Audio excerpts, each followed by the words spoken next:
Hello learners, hope you all are good. Today we are going to discuss about enantiomers, diastereomers and mesocompounds. But इनको सीखने से पहले हमें कुछ और टर्म्स के बारे में नॉलेज होनी चाहिए, जैसे centre of symmetry, plane of symmetry क्या होता है, मिरर इमेजेस हम कैसे देखते हैं. ठीक है, तो सबसे पहले हम इन टर्म्स को डिस्कस करते हैं और उसके बाद हम इन टॉपिक्स को इन क्वेश्चंस के थ्रू समझने का ट्राई करेंगे. So now let's first start with mirror images.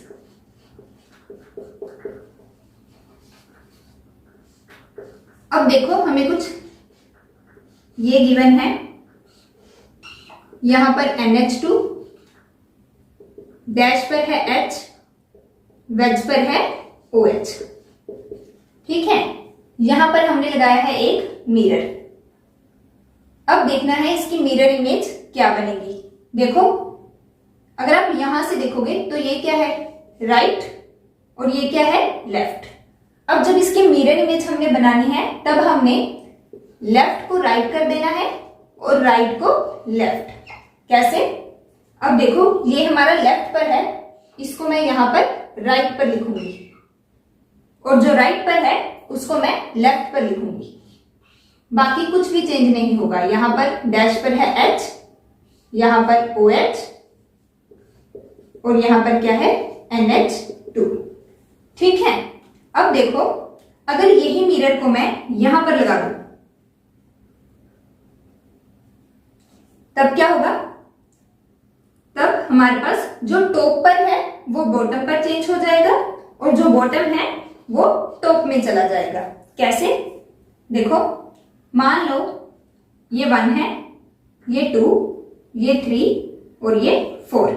अब आपने यहां पर मिरर रखा है. ठीक है, तो कैसे बनेगी इसकी मिरर इमेज. अब जो टॉप पर है वो बॉटम पर होगा. 4 यहां पर था, इस बार 4 यहां पर होगा. यहां पर क्या होगा, 3, यहां पर 2 और यहां पर 1. ठीक है, अब देखो 2 के साथ ये वाला ग्रुप ऊपर की तरफ अटैच था. अब क्या होगा, ये नीचे की तरफ ऐसे अटैच होगा. अब डैश पर है H और यहां पर है OH, यहां पर NH2. ठीक है, अब आप इसका भी ध्यान रखोगे, अगर आपने कुछ ऐसे बनाया है तो H और OH ग्रुप अब आप यहां पर ड्रॉ नहीं करोगे कुछ ऐसे. ठीक है, ऐसे ड्रॉ करना गलत है. ठीक है, अब यहां पर देखो, यहां पर कार्बन ऊपर की तरफ थी इसलिए आपने H और OH को ऊपर रखा था. यहां पर कार्बन नीचे की तरफ है. ठीक है, इसलिए हमने इन दो ग्रुप्स को नीचे दिखाया है. ठीक है, ऐसे रिप्रेजेंट करना गलत होता है. जब कार्बन नीचे है तो आप ग्रुप्स को नीचे दिखाओगे और जब आपकी कार्बन ऊपर की तरफ है, अब ये ऊपर है, तब आप ग्रुप्स को हमेशा ऊपर दिखाओगे, लाइक दिस. ठीक है, अब देखो, अब थोड़ा सा एक सिंपल मॉलिक्यूल लेते हैं, सिंपल एग्जांपल से करते हैं. अगर देखो हमें कुछ ये गिवन है, यहां पर CHO, यहां पर H, यहां पर ड्यूटेरियम ले लीजिए, यहां पर ले लीजिए ब्रोमीन. ठीक है, अब क्या किया मैंने, अब यहां पर एक मिरर लगा दिया है. अब देखो क्या होगी इसकी मिरर इमेज. हमने यहां पर क्या किया था, जब यहां पर मिरर था लेफ्ट को राइट और राइट को लेफ्ट, तो सेम ऐसे ही यहां पर करना है. टॉप को टॉप पर ही रहने दो, बॉटम को बॉटम पर ही रहने दो. ठीक है, लेफ्ट को, ये लेफ्ट है, इसको राइट कर दो और जो राइट है उसको लेफ्ट. ये राइट था, इसको हमने यहां पर लिखा लेफ्ट पर. ये हमारा लेफ्ट है, इसको लिखो यहां पर राइट पर. ठीक है, अगर यही मिरर मैं यहां पर लगा दूं तो अब क्या करना था, टॉप को बॉटम पर और बॉटम को टॉप पर. अब लेफ्ट और राइट को चेंज मत करना. ठीक है, यहां पर H, यहां पर D. अब क्या होगा, ये बॉटम पर है, जब इसकी यहां पर मिरर रखोगे तब ये टॉप पर आ जाएगा और जो हमारा टॉप पर है वो बॉटम पर चला जाएगा. ठीक है, आई होप अब आपको मिरर इमेजेस देखना आ गया होगा. अब नेक्स्ट है हमारे पास, अब हमने ये देखना है कि जो हमारे मिरर इमेजेस हैं वो सुपर इम्पोज करेंगी या फिर नहीं. ठीक है, तो सबसे पहले ये देख लेते हैं कि सुपर इम्पोज और नॉन सुपर इम्पोज होता क्या है. देखो मिरर इमेज सुपर इम्पोज भी कर सकती हैं और नॉन सुपर इम्पोज भी हो सकती हैं। अगर हमारी मिरर इमेजेस सुपर इम्पोज हुई, इसका मतलब क्या होता है? देखो जैसे हमें कुछ ये गिवन है, यहां पर CHO, यहां पर ले लीजिए Br, यहां पर भी Br और यहां पर ले लीजिए आप CH2OH। ठीक है, कुछ इस तरीके से ले लिया। अब क्या करना है, यहां पर मिरर रखिए। अब देखो इसकी मिरर इमेज क्या होगी, CHO, लेफ्ट को राइट और राइट को लेफ्ट। अब यहां पर भी ब्रोमीन है, यहां पर भी ब्रोमीन है। ठीक है, तो यहां पर ब्रोमीन और यहां पर भी ब्रोमीन, यहां पर CH2OH। ठीक है, अब देखो सुपर इम्पोज का क्या मतलब है। अगर आप इस मॉलिक्यूल को उठाकर इसके ऊपर रख रहे हो, ठीक है, इसको एज इट इज उठाना है और इसके ऊपर रखना है, तब क्या होगा, जो ये वाला Br है वो इस Br के ऊपर आएगा। ठीक है, और जो ये वाला Br है वो इसके ऊपर आएगा। ठीक है, जब आपने इसको इसके ऊपर यहां पर उठाकर रखा। ठीक है, तो अब क्या हुआ है, ये बिल्कुल एक जैसे हैं। ठीक है, जब आपने इसको इसके ऊपर रखा तो ये क्या है, बिल्कुल एक जैसे हैं। Br के साथ सुपर इम्पोज है, यहां पर भी Br के साथ सुपर इम्पोज है। ठीक है, तो ये क्या है, एक टाइप से आइडेंटिकल। ठीक है, अब देखो नॉन सुपर इम्पोज का क्या मतलब है। अगर मैं कुछ ये ले लूं, CHO, यहां पर ले लीजिए H, यहां पर OH, यहां पर CH2OH। ठीक है, और यहां पर हमने क्या लगाया, एक मिरर। अब इसकी मिरर इमेज बनाओ, CHO, लेफ्ट को राइट, राइट को लेफ्ट कर दो, यहां पर OH, यहां पर H, यहां पर CH2OH।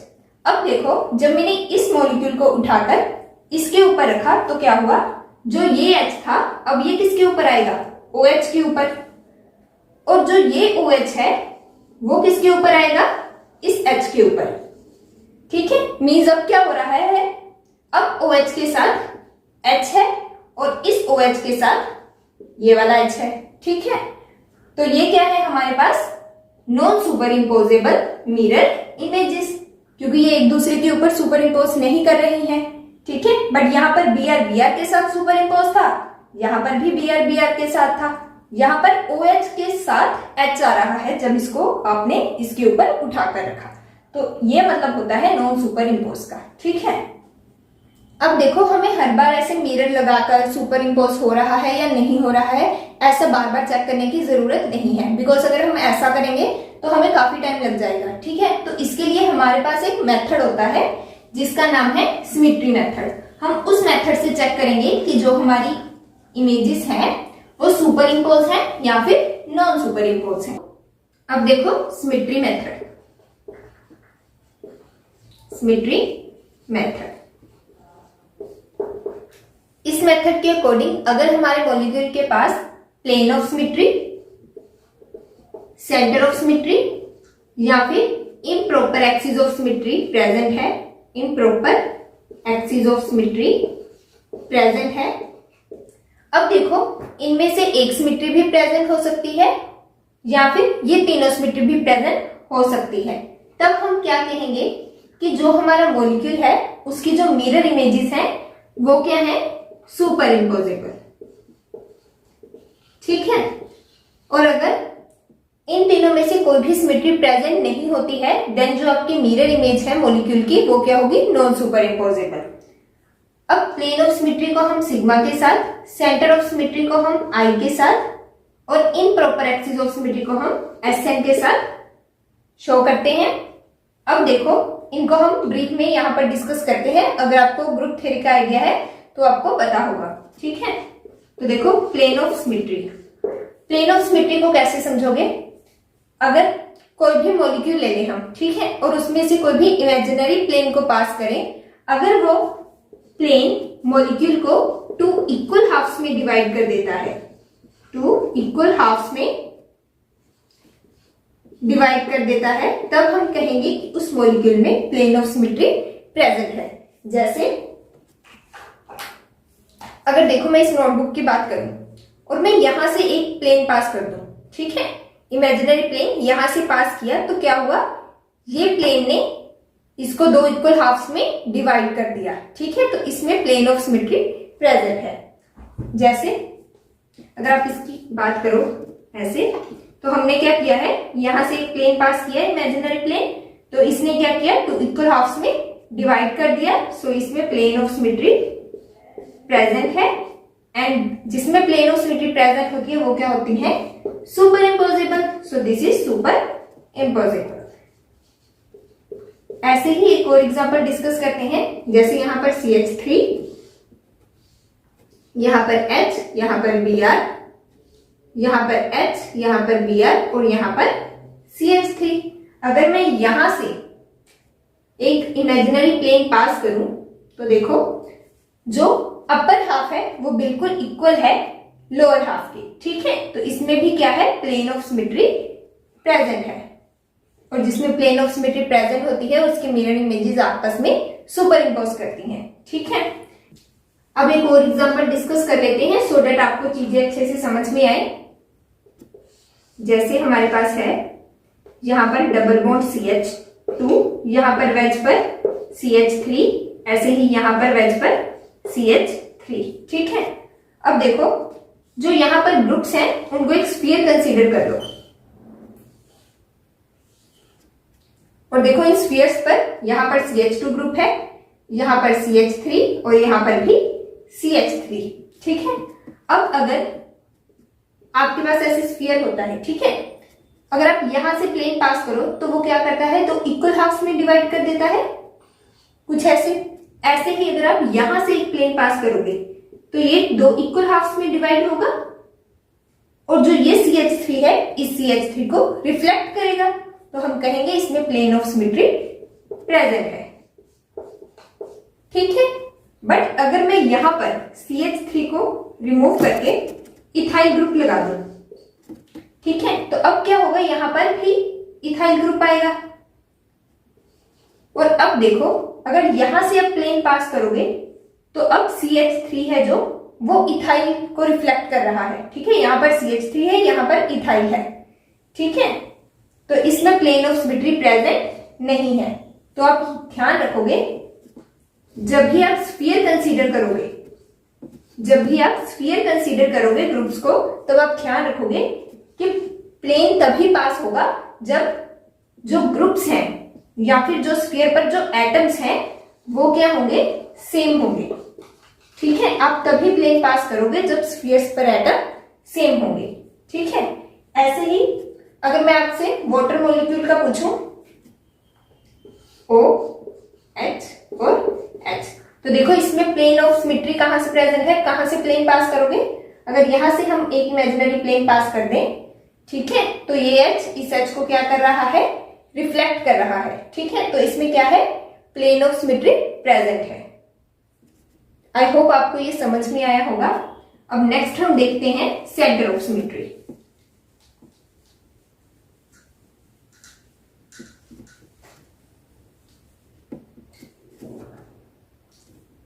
Centre of symmetry, centre of symmetry में आपने क्या देखना होता है कि आप सेंटर से मूव करना स्टार्ट करो मॉलिक्यूल के। अगर आपको यहां पर एक ग्रुप मिल रहा है, ठीक है, और अगर आप वापस जाओ उतने ही डिस्टेंस पर अगर आपको एक ग्रुप मिल जाए तो आप कहोगे उस मॉलिक्यूल में क्या है, सेंटर ऑफ सिमेट्री प्रेजेंट है।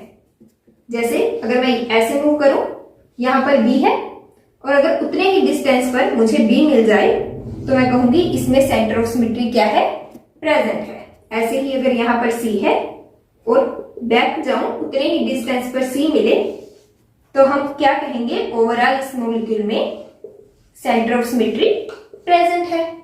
ऐसे ही अगर हम देखें एग्जांपल, यहां पर है हमारे पास COOH, यहां पर मिथाइल, यहां पर डैश पर मिथाइल है और यहां पर डैश पर COOH, और ये पूछा गया है कि इसमें सेंटर ऑफ सिमेट्री प्रेजेंट है या फिर नहीं। तो कैसे देखोगे? इसको आप ऐसे भी लिख सकते हो, जो वेज पर है उसको अप के साथ शो करो, जो डाउन पर है, जो डैश पर है उसको डाउन शो करो। COOH वेज पर था, अप पर लिख दिया इसको और इसको हमने डाउन लिखा। ऐसे ही दूसरी साइड पर, यहां पर अप और यहां पर डाउन। ठीक है। अब इस मॉलिक्यूल का सेंटर क्या है? ये वाला। यहां से मूव करना स्टार्ट करो, आपको मिला COOH। इतने ही डिस्टेंस पर अगर पीछे की तरफ आपको वही ग्रुप मिला है, यहां पर भी COOH। ऐसे ही अगर यहां पर मूव किया तो क्या मिला? Methyl group. उतने ही डिस्टेंस पर वापस जाओगे तो क्या मिला? Methyl group. तो इसमें क्या है? सेंटर ऑफ सिमेट्री प्रेजेंट है, और जिसमें सेंटर ऑफ सिमेट्री प्रेजेंट होती है वो क्या होता है? Super imposable. ठीक है। ऐसे ही एक और मॉलिक्यूल देखो, जैसे हम बात करें वाटर की। अब इस मॉलिक्यूल का सेंटर कौन सा है? ये वाला। ठीक है। अब अगर मैं यहां से मूव करना स्टार्ट करूं तो मुझे यहां पर H मिल रहा है। ठीक है। उतने ही डिस्टेंस पर अगर वापस जाऊं तो यहां पर तो कोई ग्रुप है ही नहीं, यहां पर तो H क्या है? प्रेजेंट नहीं है। ठीक है। दैट्स व्हाई इसमें सेंटर ऑफ सिमेट्री क्या है? एब्सेंट है। ठीक है। आई होप आपको सेंटर ऑफ सिमेट्री समझ में आई होगी। अब नेक्स्ट हम देखते हैं कि हम इनैंशियोमर्स, डायस्टीरियोमर्स, कंस्टिट्यूशनल आइसोमर्स, ठीक है, इनको डिफरेंशिएट कैसे करेंगे। तो उसके लिए हम सबसे पहले एक चार्ट बनाएंगे। अब देखो आइसोमर्स। आइसोमर्स हमारे पास वो होते हैं जिनका मॉलिक्यूलर फॉर्मूला सेम होता है बट स्ट्रक्चर डिफरेंट होती है। ठीक है। तो ये हमारे पास दो टाइप्स के हैं। First one is constitutional isomer और दूसरे हैं स्टीरियो आइसोमर्स। हम इस लेक्चर में स्टीरियो आइसोमर्स को डिटेल में डिस्कस करेंगे। ठीक है। कॉन्स्टिट्यूशनल आइसोमर्स हमारे पास क्या होते हैं? जिनकी कनेक्टिविटी क्या होती है? डिफरेंट होती है। Connectivity different. और स्टीरियो आइसोमर्स जिनकी कनेक्टिविटी क्या होती है? सेम। Connectivity same. कैसे समझोगे ये कनेक्टिविटी क्या होता है? जैसे देखो यहां पर है हमारे पास CH3, यहां पर H, यहां पर Br, यहां पर H, यहां पर Cl और यहां पर CH2OH। ठीक है। ऐसे ही यहां पर है CH3, यहां पर H, यहां पर Cl, यहां पर H, यहां पर Br और यहां पर CH2OH। राइट। अब देखो इसके पास दो असिमेट्रिक सेंटर्स हैं, ये और एक ये। ठीक है। अब इन दोनों असिमेट्रिक सेंटर्स पर देखो क्या तुम्हारे जो ग्रुप्स हैं वो सेम हैं? देखो अगर मैं इस सेंटर की बात करूं, इस कार्बन सेंटर की, तो इसके साथ CH3H Br और एक ये ग्रुप है। बट अगर इसकी बात करूं तो यहाँ पर CH3H और यहाँ पर क्या है? Cl। बट यहाँ पर क्या था? Br। इसका मतलब क्या है कि इसकी कनेक्टिविटी क्या है? डिफरेंट है। ठीक है। बट अगर यहीं पर मैं यहाँ पर अगर मैं यहाँ पर Br लिख दूं, यहाँ पर Cl और यहाँ पर H। ठीक है। अब देखो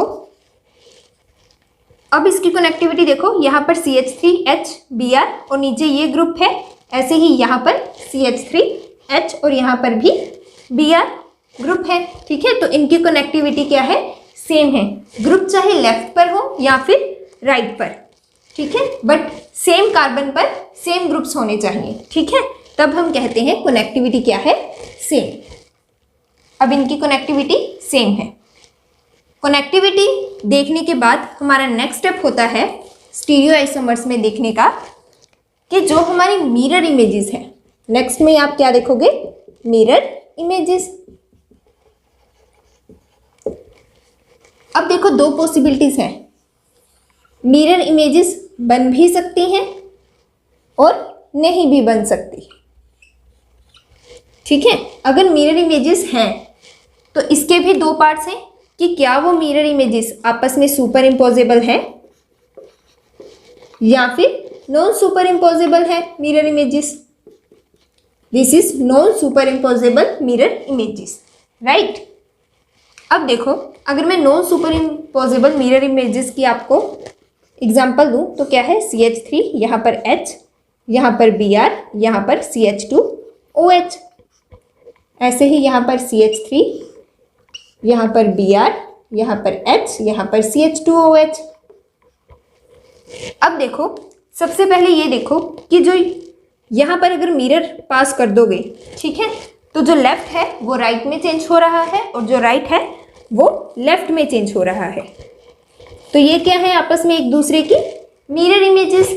और अगर मैं इसको इसके ऊपर उठाकर रख दूं तो ये क्या है, non superimposable mirror images. और यही हमारी डेफिनेशन होती है इनैंशियोमर्स की। सो ये दोनों आपस में क्या है, इनैंशियोमर्स। ठीक है, ध्यान रखोगे आप इस बात का। और जो हमारे पास सुपर इम्पोजेबल मिरर इमेजेस होती हैं तो वो क्या होते हैं, हमारे पास आइडेंटिकल मॉलिक्यूल। ये हमने इसी वीडियो में डिस्कस किया है, ठीक है। अब देखो, अगर मिरर इमेजेस नहीं है, नहीं बनी, कैसे, एग्जाम्पल है हमारे पास। अगर मिरर इमेजेस ना बने तो उनको हम कहते हैं डायस्टीरियोमर्स। जैसे हमारे पास है C डबल बॉन्ड C, यहाँ पर H, यहाँ पर Cl, यहाँ पर H, यहाँ पर Cl, C double bond C, यहाँ पर H, यहाँ पर भी H, यहाँ पर Cl और यहाँ पर Cl। अब देखो, अगर मैं यहाँ से एक मिरर पास करूँ तो क्या ये दोनों आपस में मिरर इमेजेस हैं? नहीं। यहाँ पर H है तो यहाँ पर क्या है, Cl। ये दोनों आपस में मिरर इमेजेस नहीं है। सो डायस्टीरियोमर्स हमारे पास क्या होते हैं कि इसमें मिरर इमेजेस नहीं होती, नॉन मिरर इमेजेस, ठीक है। और ये आपस में क्या है, सुपर इम्पोजेबल भी नहीं है। और क्या देख सकते हो, ये हमारे पास क्या है, सिस, और ये क्या है, ट्रांस। सो हमारे पास कंक्लूजन क्या निकला है कि जो हमारे सिस और ट्रांस होते हैं वो आपस में हमेशा क्या होते हैं, डायस्टीरियोमर्स। इसका आप ध्यान रखोगे। जब भी आपको कोई सिस और ट्रांस दिया हो तो आप क्या कहोगे, डायरेक्टली वो क्या है, डायस्टीरियोमर्स, ठीक है। अब वन बाय वन क्वेश्चंस को डिस्कस करते हैं। फर्स्ट क्वेश्चन में हमारे पास ये पूछा गया है कि ये बताओ कि जो गिवन मॉलिक्यूल है आपके पास वो इनैंशियोमर्स है, डायस्टीरियोमर्स है या फिर कॉन्स्टिट्यूशनल आइसोमर्स है, ठीक है। तो हमें क्या गिवन है, CH3, यहाँ पर H, यहाँ पर Br, यहाँ पर H, यहाँ पर Cl और यहाँ पर CH3, ठीक है। और ऐसे ही यहाँ पर गिवन है CH3। यहाँ पर आप एक टाइम के लिए मान लो यहाँ पर Br है, यहाँ पर Cl, यहाँ पर H, यहाँ पर H और यहाँ पर CH3, ठीक है। इसको A मानो और इसको B। अब ये पूछा गया है A और B में क्या रिलेशन है, ये इनैंशियोमर्स है, डायस्टीरियोमर्स है या फिर कॉन्स्टिट्यूशनल आइसोमर है। तो सबसे पहले हम क्या चेक करते हैं, कनेक्टिविटी। तो देखो इन दोनों की जो कनेक्टिविटी है वो सेम है या डिफरेंट। तो देखो इनकी कनेक्टिविटी क्या है, सेम है, ठीक है। इस कार्बन के पास भी वही ग्रुप्स हैं जो इस कार्बन के पास हैं। सो कनेक्टिविटी सेम है। नेक्स्ट स्टेप हमारा क्या होता है, मिरर इमेजेस। अब अगर मैं यहां से एक मिरर को पास कर दूं, ठीक है, तो देखो जो लेफ्ट में है वो राइट में शो हो रहा है और जो राइट में है वो लेफ्ट में। ये राइट में है और ये लेफ्ट में, ठीक है। तो ये क्या है, एक दूसरे की मिरर इमेजेस। अब अगर मैं इस मॉलिक्यूल को उठाकर इसके ऊपर रख दूं, ठीक है, तो ये क्या होंगी, नॉन सुपर इम्पोज, ठीक है। और जब कभी भी हमारे पास non superimposable mirror images बनती हैं, non superimposable mirror images, उनको क्या कहते हैं हम, इनैंशियोमर्स, ठीक है। सो ए और बी में क्या रिलेशंस है, ये क्या है, इनएंशियोमर्स। देखो कॉन्स्टिट्यूशनल तो हो ही नहीं सकते थे बिकॉज कनेक्टिविटी डिफरेंट नहीं थी। ठीक है, अब नेक्स्ट है, अब देखो अगर इस क्वेश्चन की बात करें तो यहां पर बी आर था, यहां पर एच और यहां पर सी एल। ठीक है, अब मान लो ये सी है, ए और सी में देखो क्या रिलेशन है।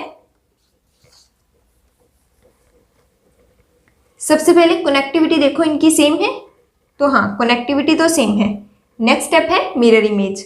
अब देखो क्या ये एक दूसरे की मिरर इमेज है, तो नहीं, ये एक दूसरे की मिरर इमेज नहीं है। यहां पर राइट में सी एल है और यहां पर भी राइट में ही सी एल है, जबकि हम क्या कहते हैं, अगर मिरर इमेज बनती तो लेफ्ट राइट में और राइट लेफ्ट में चला जाता। तो ये आपस में क्या है, non mirror images, non mirror images. और नॉन मिरर इमेजेस किस केस में बनती है, डायस्टीरियोमर्स के केस में। डायस्टीरियोमर्स की डेफिनेशन क्या हुई, फर्स्ट ये हमारे पास नॉन मिरर इमेजेस होंगी, नॉन मिरर इमेजेस। दूसरी बात, ये हमारे पास नॉन सुपर इम्पोजेबल होंगी। देख लो ये इसके ऊपर सुपर इम्पोज नहीं कर रहा। ठीक है, और जो थर्ड है और जो इंपॉर्टेंट भी है वो क्या है, जो भी हमारे डायस्टीरियोमर्स होते हैं उनके पास एटलीस्ट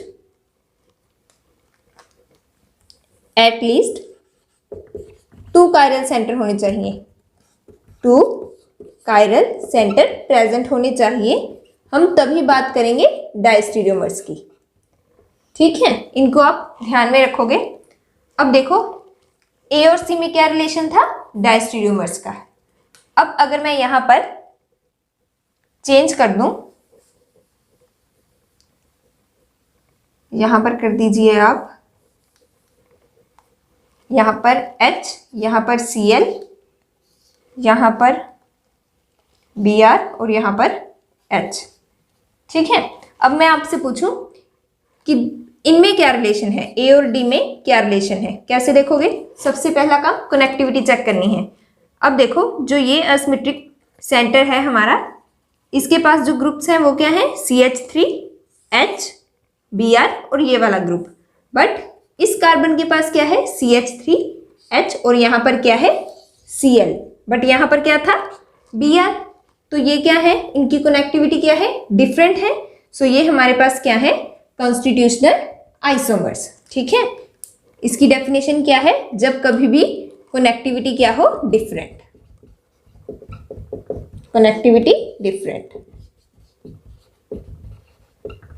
ठीक है, अब देखो थर्ड एग्जांपल डिस्कस करते हैं जिससे हमें ये वाला पॉइंट क्लियर हो जाएगा। सो एग्जांपल है CH3, H, Cl, F, यहाँ पर CH3, Cl, H, F। तो देखो सबसे पहला काम कनेक्टिविटी चेक करो, कनेक्टिविटी क्या है इसमें, दोनों की सेम है। ठीक है, सो नेक्स्ट स्टेप क्या होगा, मिरर इमेजेस। अब यहां से एक मिरर पास करो, देखो अब क्या है, जो लेफ्ट पर है वो राइट में शो हो रहा है और जो राइट में है वो लेफ्ट में। सो यहां से ये क्या है, एक दूसरे की मिरर इमेजेस। अब अगर मैं इसको इसके ऊपर उठाकर रख दूं तो ये क्या है, non superimposable mirror images. ठीक है, तो ये क्या हुए हमारे पास, इनएंशियोमर्स।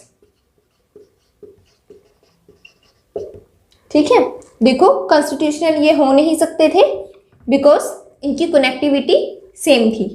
ये डायस्टीरियोमर्स भी नहीं हो सकते हैं क्योंकि हमने डायस्टीरियोमर्स में ये पढ़ा था कि जो हमारे डायस्टीरियोमर्स हैं उनके पास एटलीस्ट 2 कायरल सेंटर्स होने चाहिए, बट यहाँ पर तो सिर्फ एक ही है। सो ये डायस्टीरियोमर्स भी नहीं थे, बचा क्या, इनएंशियोमर्स। ठीक है, अब और क्या मेथड है, आप कैसे चेक कर सकते हो अगर आपने यहाँ पर मिरर ना लगाना हो। और क्या मेथड है, कैसे चेक करोगे, ऐसा करो, इसका RS कॉन्फ़िगरेशन निकाल लो। अगर इस कार्बन की कॉन्फ़िगरेशन निकाल रहे हो तो देखो इसका एटॉमिक नंबर सबसे ज़्यादा, सो इसको प्रायोरिटी 1, इसको नंबर 2, इसको नंबर 3 और इसको नंबर 4। ठीक है, अब रोटेशन कर दो 1 से 2, 2 से 3। रोटेशन इज क्लॉकवाइज, बट जो हमारा फोर्थ ग्रुप है वो किस में है, हॉरिजॉन्टल पर। सो इसको चेंज कर दो एस में। अगर आपको आर एस का आइडिया नहीं है तो मैंने ऑलरेडी वीडियो अपलोड कर रखी है, आप वहां से जाकर देख सकते हो, लिंक डिस्क्रिप्शन बॉक्स में मिल जाएगा।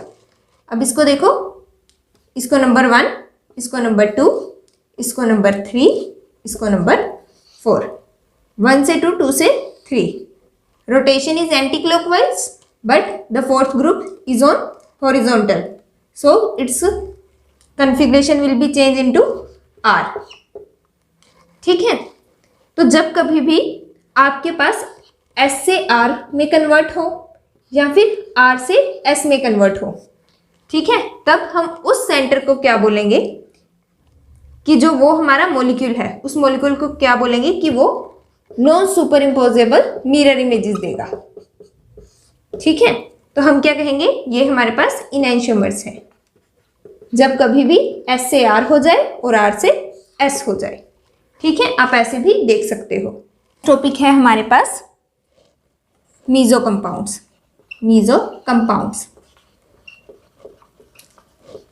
कोई भी कंपाउंड मीजो कंपाउंड तब होगा जब उसके पास एटलीस्ट 2 असिमेट्रिक सेंटर हो।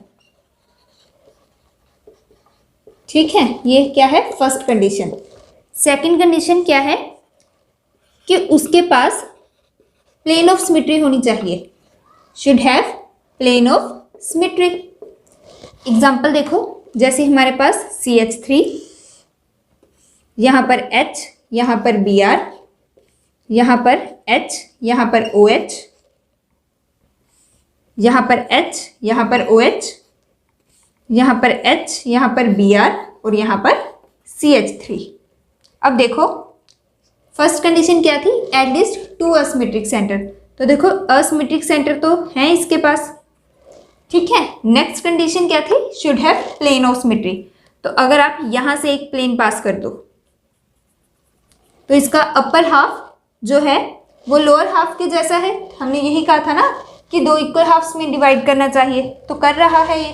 तो इसमें क्या है, प्लेन ऑफ सिमेट्री भी प्रेजेंट है। That's why this is a meso compound. ठीक है, अब नेक्स्ट हम इस क्वेश्चन को सॉल्व करते हैं। ठीक है, जिसमें हमने ये बताना है कि इन तीनों में से मीजो कंपाउंड कौन सा है। क्वेश्चंस है हमारे पास।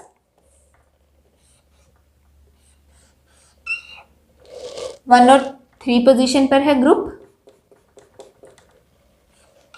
और वेज पर है। ठीक है, सेकंड है 1 और 2 पोजीशन पर और अप साइड है। ठीक है, ऐसे ही थर्ड गिवन है हमें कुछ, ये अप साइड और ये डाउन। ठीक है, अब देखो क्वेश्चन ये है कि ये मीजो कंपाउंड्स हैं या नहीं है। ऑप्शन गिवन है ये A, ये B और ये C मान लो, और क्वेश्चन में गिवन था ओनली A।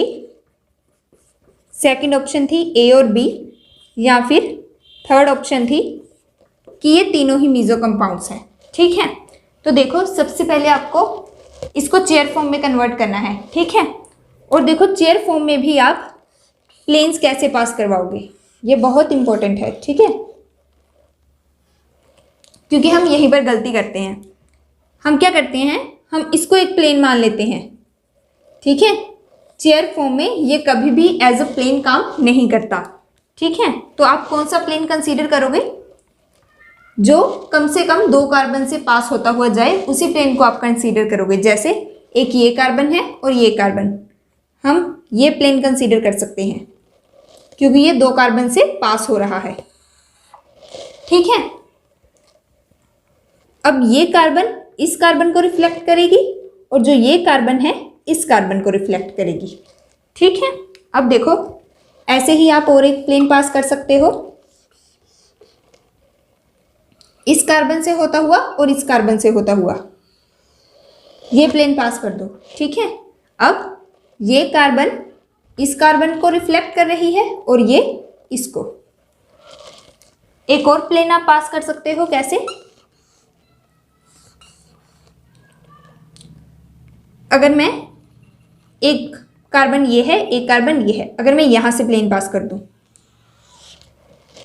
ठीक है, तो क्या होगा? ये कार्बन इसको रिफ्लेक्ट कर रही है, ये कार्बन इसको, ठीक है। तो ये 3 प्लेन्स हैं जो आप कंसीडर कर सकते हो। याद रखना ये कोई प्लेन नहीं है, ठीक है, क्योंकि ये किसी भी कार्बन से पास नहीं हो रहा, ठीक है, दैट्स वाई हम इसको कंसीडर नहीं करते, ठीक है, याद रखना। अब इन क्वेश्चंस को सॉल्व करते हैं। सबसे पहले आप इसके चेयर फॉर्म बना लो। कैसे बनाओगे? ये है हमारे पास A, 1 2 3, 1 3 पोजीशन पर ग्रुप है और दोनों ऊपर की तरफ हैं। सो this is 1, this is 2 and this is 3, और दोनों ऊपर की तरफ, ठीक है। यहाँ पर CH3 और यहाँ पर भी CH3, ये है A। नेक्स्ट की बात करें अगर, तो देखो 1 2 पोजीशन पर ग्रुप्स हैं और दोनों ऊपर की तरफ हैं। यहाँ पर CH3 और यहाँ पर भी CH3, ये है B। थर्ड की बात करो, चेयर फॉर्म में कन्वर्ट किया, एक ऊपर की तरफ है ग्रुप और एक नीचे की तरफ, CH3 और CH3। अब देखो प्लेन पास कर दो, बिकॉज देखो असिमेट्रिक सेंटर्स तो है इनके पास, should have at least 2 asymmetric centre, वो तो कंडीशन फुलफिल है। अब प्लेन की कंडीशन देखो, अगर मैं यहां से एक प्लेन पास कर दूं इन दोनों कार्बन से होता हुआ, तो देखो जो ये CH3 है इस कार्बन के साथ रिफ्लेक्शन होगा। ये CH3 ऊपर की तरफ है, यहाँ पर भी CH3 ऊपर की तरफ है, मीन्स ये दोनों एक दूसरे को रिफ्लेक्ट करेंगे। जो यहाँ पर H है वो इसके साथ होगा रिफ्लेक्शन में, ठीक है। तो ये क्या हुआ? 2 इक्वल हाफ्स में डिवाइड हुआ, तो इसमें प्लेन ऑफ सिमेट्री प्रेजेंट है। सो A तो कंफर्म हो गया है, हमारे पास मीजो कंपाउंड है, बट B और C को भी चेक करना पड़ेगा। अब देखो अगर मैं यहां से प्लेन पास कर दूं, ठीक है, जो कि गलत है, हमने ऐसा नहीं करना, ठीक है। अगर आप यहां से प्लेन पास कर देते तो आप कहते कि इसमें प्लेन ऑफ सिमेट्री है और आप ऑप्शन टिक लगा कर आते A और B, जो गलत होता, ठीक है। तो अब कैसे करोगे? अब देखो अगर मैं यहां से ही एक प्लेन पास करूं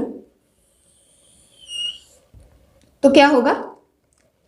ये कार्बन इसके साथ रिफ्लेक्ट करेगी। अब ऊपर की साइड CH3 है, यहां पर ऊपर की तरफ H है, तो अब CH3 H को रिफ्लेक्ट कर रहा है, ठीक है। तो इसका मतलब इसमें प्लेन ऑफ सिमेट्री प्रेजेंट नहीं है, ठीक है। अब ऐसे ही इसकी बात करो, अगर यहां से प्लेन पास कर दूं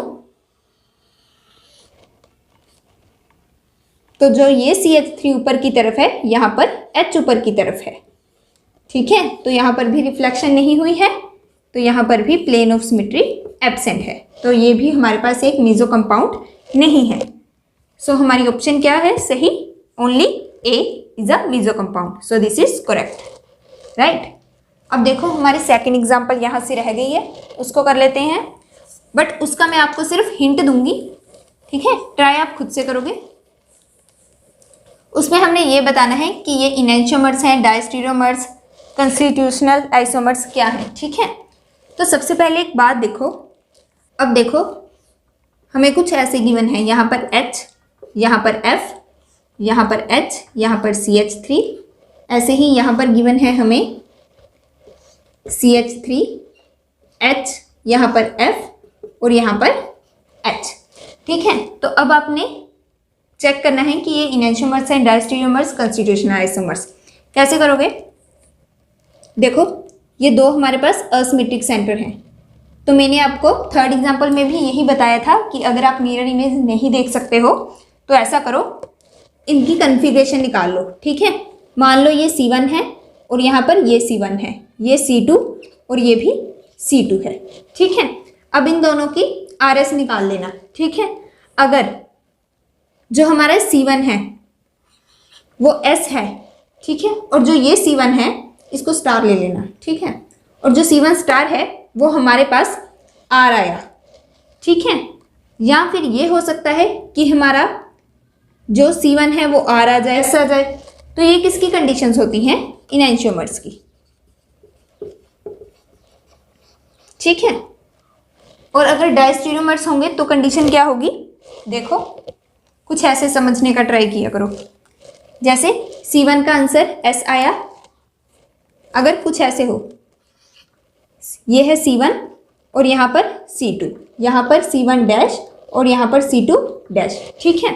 अगर ये दोनों SS हैं और यहाँ पर है SR, या फिर ये दोनों RR हैं, यहाँ पर है RS। ठीक है। मीन्स आपका C1 S है और आपका C1 स्टार भी S है, बट जो C2 है वो S है और जो C2 स्टार है वो R है। तो ये किसकी कंडीशन होती है? ये कंडीशन होती है डायस्टीरियोमर्स की। ऐसे ही अगर ये हुआ तो ये किसकी कंडीशन है? डायस्टीरियोमर्स की। बट अगर ऐसे हुआ, SS से RR हो गया, अगर ऐसे देखोगे SS से तुम्हारा आंसर RR आ रहा है, मीन्स पहले S था फिर R हुआ। जैसे ये पहले S था फिर R हो गया। ठीक है। या फिर R था और फिर S हो गया, तो ये क्या है?